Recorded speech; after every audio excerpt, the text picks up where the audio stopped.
Did you know that you can declutter an entire room in just 30 days? Just 30 days. Just 30 days. Every single client I've worked with has been successful in doing so. And you can too. It takes a little prep and commitment and that eye twitch area in your home that causes you anxiety. Every time you walk into it, we'll go from messy to clean and tidy with this simple formula. We are gearing up for a major room transformation. Let's jump into 3 simple steps to help you make that happen. Step number 1, the magic is in the planning. One of the biggest mistakes that I see a lot of clients make is that they jump right into decluttering or sometimes even organization without actually investing the time to have a strategy or a plan in place. What this does is it causes aimless, sporadic decluttering where you do a little bit over here and a little bit over here. You're doing the work. You're putting in the time, the energy, the effort, but you're not really seeing much progress. And motivation obviously comes out of taking action, but out of seeing results. And when we sporadically declutter and when we have no game plan, the amount of results we see is very, very little. So oftentimes we give up. If you want to transform an entire room of your home in just 30 days, we got to take a few minutes to plan. And this is how planning takes place. Step 1, identify all areas of clutter. So this is done through something I call a walkthrough. So you're going to grab your phone or a piece of paper. I prefer paper and pen.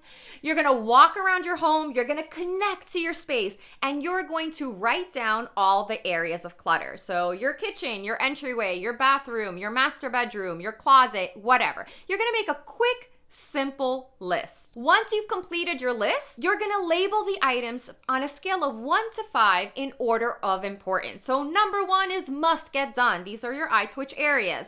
Whereas number 5 is kind of like, well, I can kind of get to the basement when I get to the basement. If you have a very small space like me, I have a small apartment, then you can just label things on a scale of 1 to 3. Once you've done that, you are ready to move on to step 2 of the planning phase, and it is to identify that one area in your home that you will be starting with. So you're going to choose from one of your ones. So let's say you've selected the kitchen. Now, looking at the kitchen, you're like, oh my God, this is so incredibly overwhelming. So we're not done yet.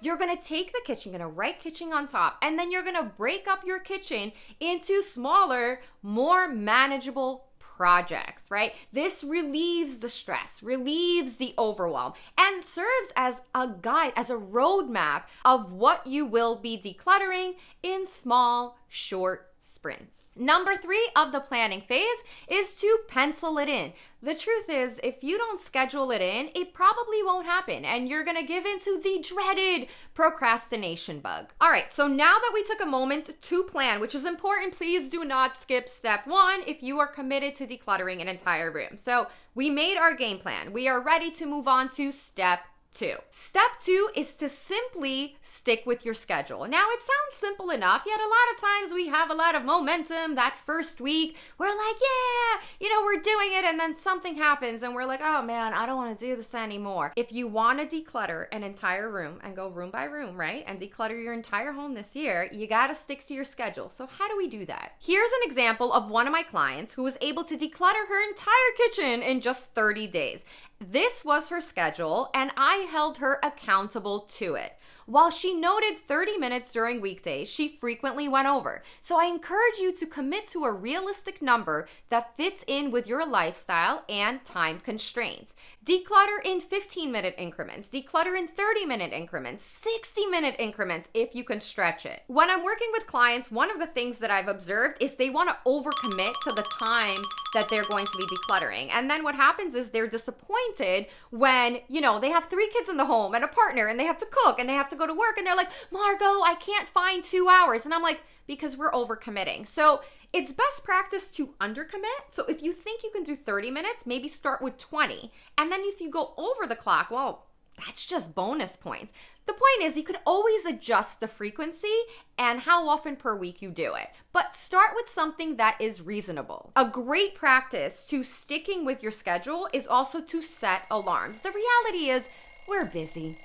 We are very busy. We have a lot of things going on. So oftentimes it's very easy to forget something like decluttering, especially when it's a brand new habit that you're trying to build. This is why I love setting alarms. I live and breathe my Alexa. She is literally my guided companion. If you've decided to, let's say, declutter 3 times a week in 30-minute increments at 10 o'clock in the morning, set 2 alarms in your phone or on your Alexa. Set 1 to go off at 10 a.m., reminding you, right? This is how we overcome procrastination, distractions, and all that fun stuff. Reminding you that it is time to declutter, and set a second alarm 30 minutes later for when you will stop. Now, here's a little decluttering coach pro tip.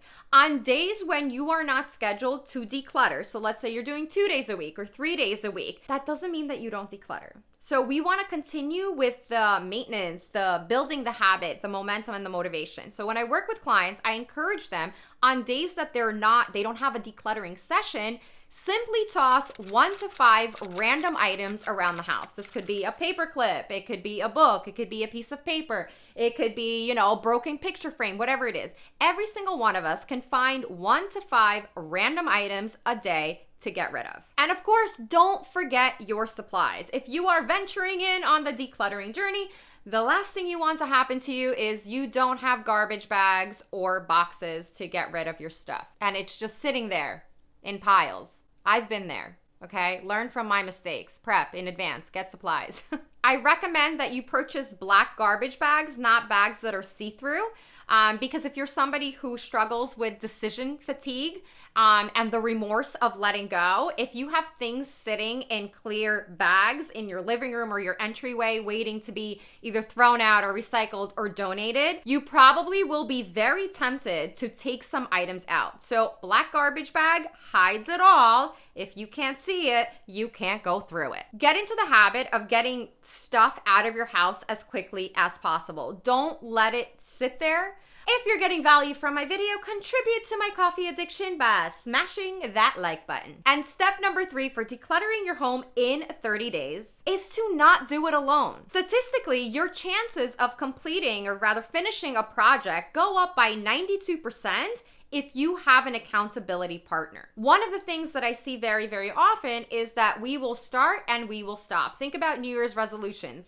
A lot of us make New Year's resolutions to go to the gym or exercise or to eat healthier or to, stop drinking so much coffee. Okay, guilty.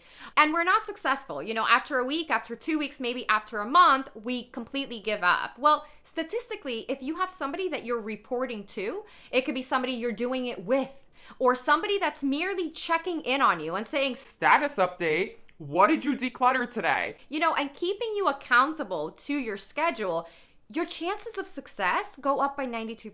So your accountability partner could be a friend, it could be a neighbor, it could be a partner, your mom, it could be a decluttering coach like me. This is why my clients are so successful in decluttering their homes, because I'm on them. Like, what's going on? Did you do it? If you're invested in being successful, if you're invested in this is the year, right? We're not procrastinating, we're not postponing, we're committed to this year being it.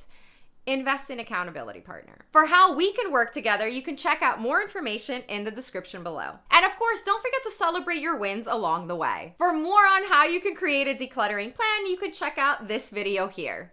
As always, good luck on your decluttering journey. Thank you so much for watching, and always remember to be good to yourself.